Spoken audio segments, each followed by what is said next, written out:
आज के इस चुनावी भाषण में इस मंच पर बैठे हुए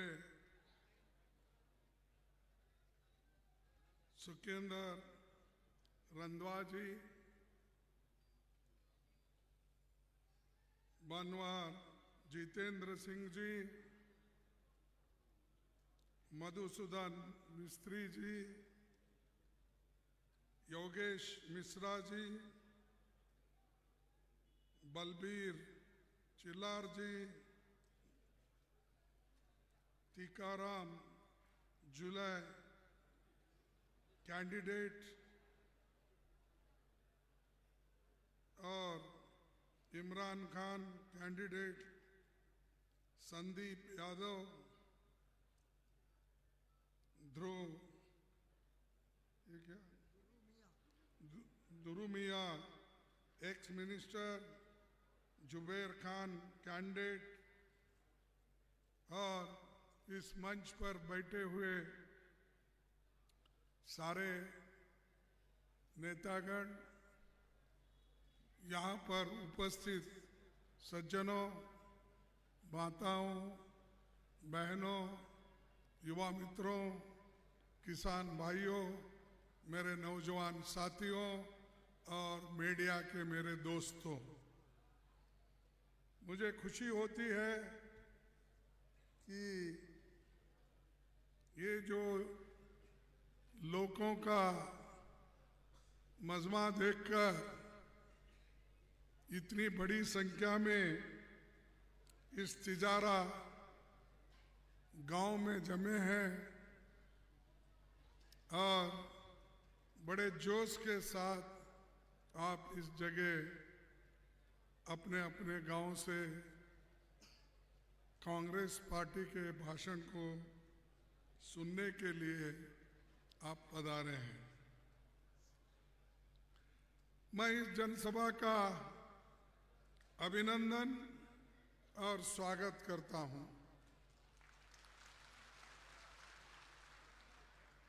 कल जो मध्य प्रदेश और छत्तीसगढ़ में जो वोटिंग हुई, मैं कह सकता हूं कि दोनों राज्यों में 100% कांग्रेस जीतने वाली है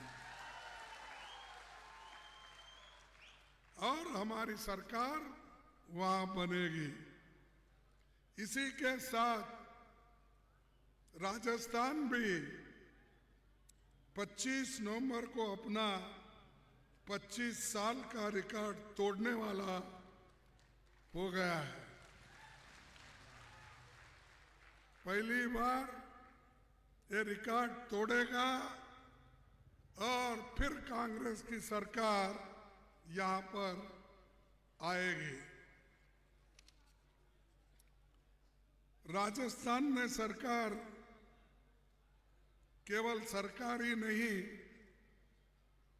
रिवाज बदलने का मन भी लोगों ने बनाया है और राजस्थान के हमेशा जनता के मुद्दों पर, और हमारे मुद्दे यही है, स्वास्थ्य, शिक्षा, रोजगार, महंगाई और एम्प्लॉयमेंट। इन मुद्दों को लेकर हम चुनाव लड़ रहे हैं। मोदी जी और उनके दोस्त लोग समाज को तोड़ने में लगे हैं, एक दूसरे से लड़ाई लड़ाने की कोशिश कर रहे हैं, लेकिन कांग्रेस पार्टी हमेशा लोगों को जोड़ने में, धर्म धर्म को एक रखने का काम हमारे पार्टी के लोग कर रहे हैं। राहुल गांधी जी कन्याकुमारी से लेकर कश्मीर तक 4500 किलोमीटर पैदल चले और लोगों की तकलीफ उन्होंने सुनी।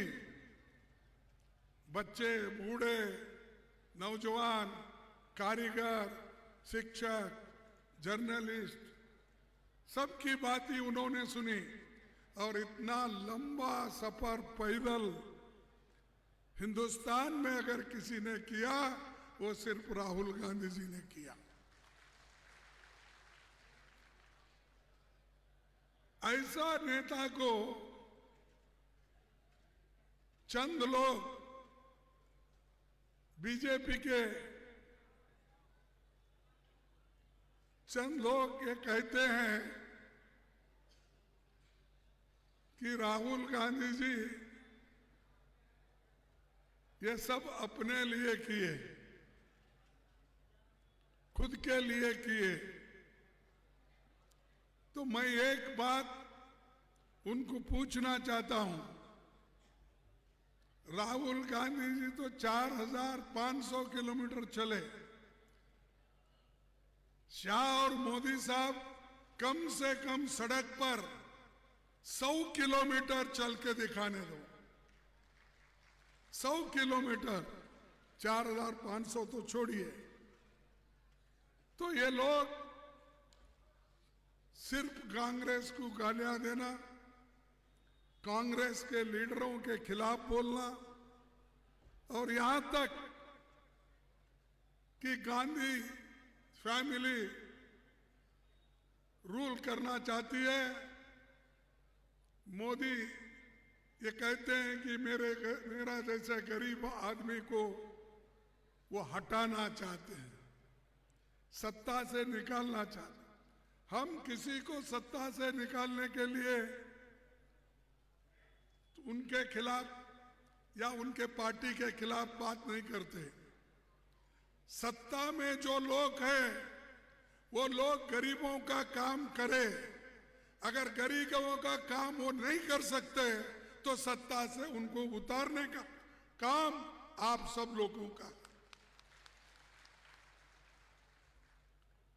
और कांग्रेस पार्टी ये डरने वाली नहीं है, इसको डरा के बहुत देखे। हमारे सपोर्टरों को, हमारे लोगों को मारने का, कुचलने का काम किया।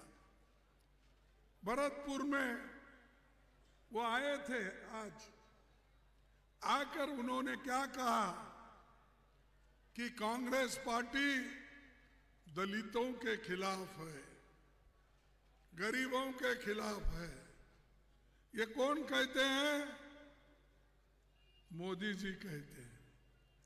अरे भाई, हमारा कांग्रेस का एक कार्यकर्ता जिसका नाम वो हर्ष वाल्मीकि, जिसको एक आदमी जो आज बीजेपी का टिकट लेके ठहरा है, उसका नाम कुछ है ना, हाँ, गिरिराज मलिक। उसने उस दलित जो हमारा वर्कर था उसको खूब पीटा उसने, उसके हाथ पैर सब काट दिए थे, अभी भी चलने नहीं आता। वो जयपुर के हॉस्पिटल में था। उसको मिलने के लिए मैं और हमारे गहलोत चीफ मिनिस्टर वहां गए थे। उसीलिए 1 घंटा लेट हुआ। मैं माफी चाहता हूं आपसे कि 1 घंटा लेट यहाँ आने से। जाकर हम देखते हैं उसके हर शरीर पे आपको निशाना मिलेंगे। और जो आदमी हमारे पास मारा है हमारे कार्यकर्ता को, उस आदमी को हमने और राहुल गांधी जी ने उसको टिकट नहीं देना, ये हमने तय किया। उसका नाम अभी बोल लेना क्या है? हाँ? गिरिराज को हमने टिकट नहीं देना ये तय करे और वो कैंसल करे। लेकिन जो दलित को मारा है, कुचला है, उसको टिकट कांग्रेस में नहीं देंगे, हमने वायदा करके उसको टिकट काट दिया। ऐसे आदमी को किसने गले लगाया? मारने वाले को, कुचलने वाले को कौन टिकट दिया? मोदी ने उसको बुलाया, गले लगा लिया और बीजेपी का टिकट दिया। इससे सोचिए आप, क्या वो ईमानदार है गरीबों के तरफ और दलितों के तरफ, आदिवासियों के तरफ? जहां जहां बीजेपी के लोग हैं वह हमेशा गरीबों को कुचलते हैं। और वो लोग ही बोलते हैं कांग्रेस पार्टी हमेशा गरीबों का नफरत करती है। अरे आपने तो जिस दलित को मारे उसके बारे में तो नहीं सोचते, उसको एक टिकट से वो समझे हुकूमत बनती है, उसीलिए उन्होंने उसको टिकट दिया। तो ऐसे जो लोग हैं ये हिंदुस्तान के हित में कभी काम नहीं करेंगे, हमेशा एक दूसरे से लड़वाते हैं और लड़वा कर वो कहते हैं कि हम देश बचा रहे, हम धर्म बचा रहे, हम लोगों को एक कर रहे हैं।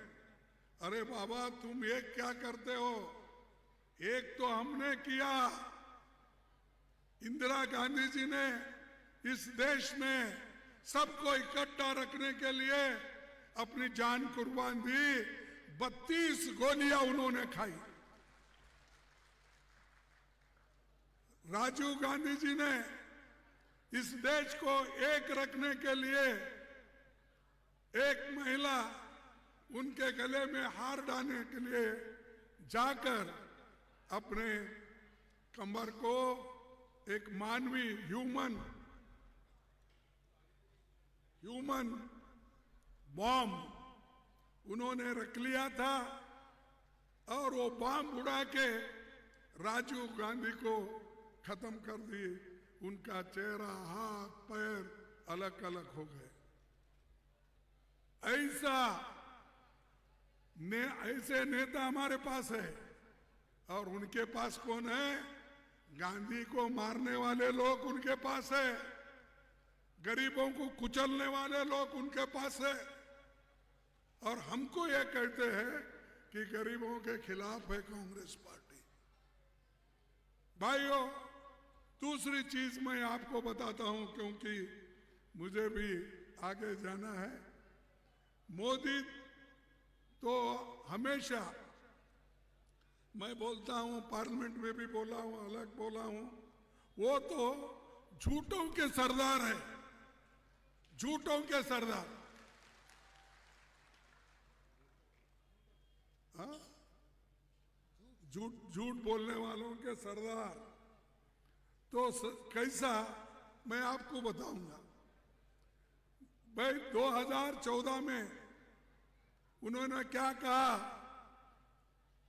कि बाहर देशों में काला धन बहुत है, मैं लाकर हर एक को 15-15 लाख उनके जेब में डालूंगा। या बोले या नहीं? नहीं बोले? बोले। तो वो 15 लाख रुपए आपको मिले? नहीं मिले। वो कैसा नहीं मिलता? भाई, एक प्राइम मिनिस्टर झूठ बोल सकता है? नहीं ना। इन्होंने तो झूठ बोला, 15 लाख नहीं मिले, एक झूठ हो गया। 2 करोड़ नौकरियां हमारे युवाओं को दूंगा। 2 करोड़ नौकरी मोदी ने दिया? नहीं दिया। ये भी झूठ, ये भी झूठ ना।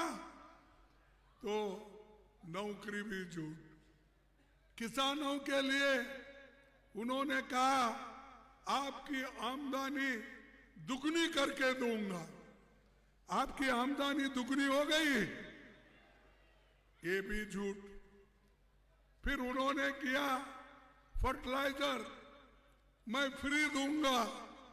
फर्टिलाइजर फ्री तो छोड़ो, पैसे दिए तो ब्लैक में भी नहीं मिलता।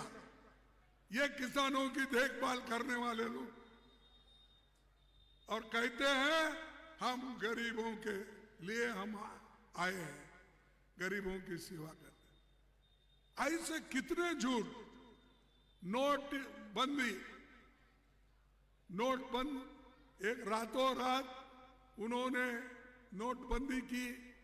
उसने क्या कहा, ये नोटबंदी से करप्शन खत्म होता है, नोटबंदी से सब ठीक होता है, ये उन्होंने कहा।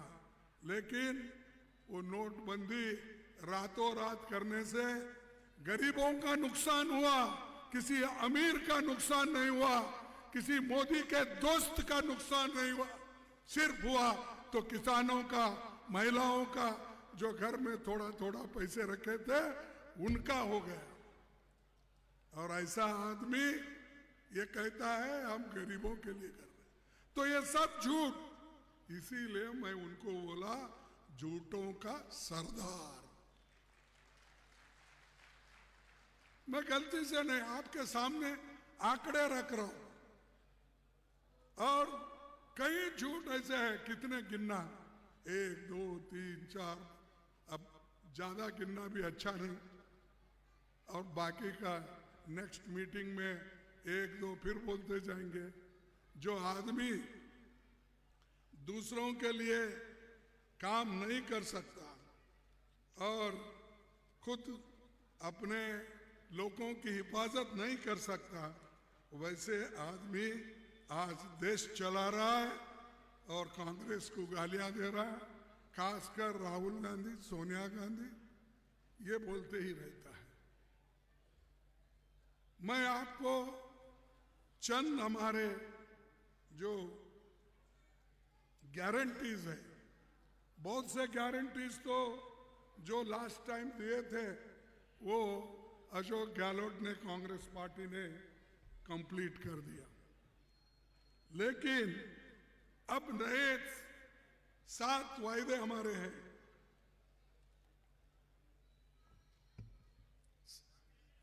7 वायदे ये है, गृह लक्ष्मी गारंटी, परिवार की महिला मुख्य को हर साल 10,000 रुपए देंगे।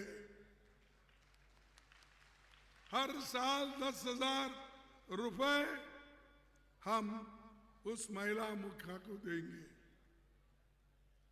गोधन गारंटी, 2 रुपए किलो गोबर खरीदी, ये भी हम करेंगे किसानों के लिए। फ्री लैपटॉप, टैबलेट गारंटी, सरकारी कॉलेज के पहले साल के छात्रों को फ्री लैपटॉप देंगे। आपदा राहत बीमा योजना, 15 लाख तक की फ्री बीमा राहत हम कांग्रेस पार्टी देंगे। हर छात्र के लिए अंग्रेजी शिक्षा की गारंटी देंगे।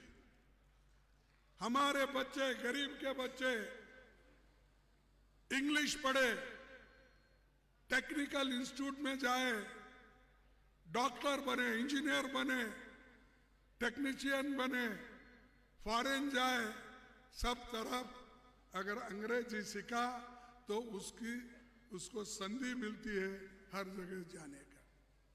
तो वो भी हम करेंगे। राजस्थान के सभी परिवार के लिए 500 में सिलेंडर की गारंटी। पहले तो मोदी कहते थे मैं हमारे माता और बहनों का कष्ट नहीं दे सकता। जब वो चूल्हे के पास बैठते हैं, जब वो ये फूकनी से फूकते हैं वो जब धुआं जाता है उनके आंखों में जाकर आंखें खराब होते और उनका वो दुख मुझे सहन नहीं होता, इसीलिए मैं फ्री में ये अपना गैस दूंगा।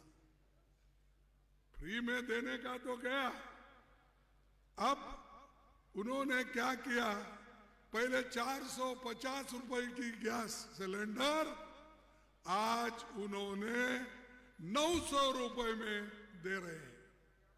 तो आप 1120 परसों 200 कम करके बताया ना जादू। तो ये जरा वो क्या करता है कि पहले 100 रुपए बढ़ाना, 1 रुपए कम करना, वैसा ही 1120 रुपए कम, ये तो ज्यादा किया, लेकिन कम कितना किया, सिर्फ 200 रुपए। क्यों? वो चुनाव आ रहे, 5 स्टेट में चुनाव है, इसलिए वो कम किया। जिस दिन चुनाव खत्म होगा दूसरे दिन फिर लागू करे। यह मोदी की चाल है। और मोदी कहते हैं मैं गरीबों के लिए, अपने बहनों के लिए ये कर रहा हूं। ना उसको बहनों को देखता, भाइयों को देखता, किसानों को देखता, किसी को भी नहीं देखता। सिर्फ वो दोनों जो मिलते हैं, शाह और मोदी, सिर्फ कुर्सी को देखते हैं। ये सब किसी की दुख दर्द नहीं सुनते। लेकिन कांग्रेस पार्टी मजबूत है, कोई हमको हिला नहीं सकता। हम डरने वाले भी नहीं हैं और डर के माहौल में रहने वाले भी नहीं। दूसरी चीज, ओपीएस गारंटी। सरकारी कर्मचारी लोग जो है उनको ओल्ड एज पेंशन का स्कीम हम लागू करेंगे।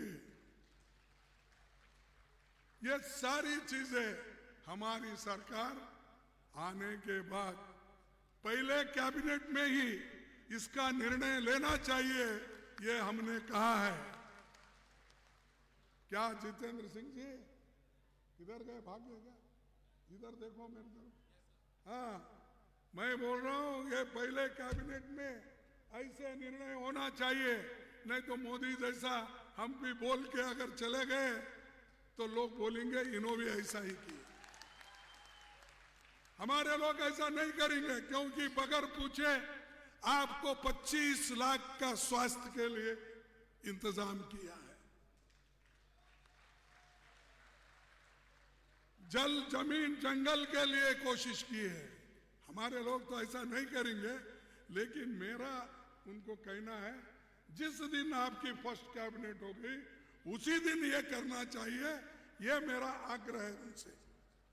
तो इसलिए भाइयों, मैं आपका ज्यादा वक्त न लेते हुए, ये हमारे जो कैंडिडेट है, लिस्ट है क्या उनकी जरा? हाँ?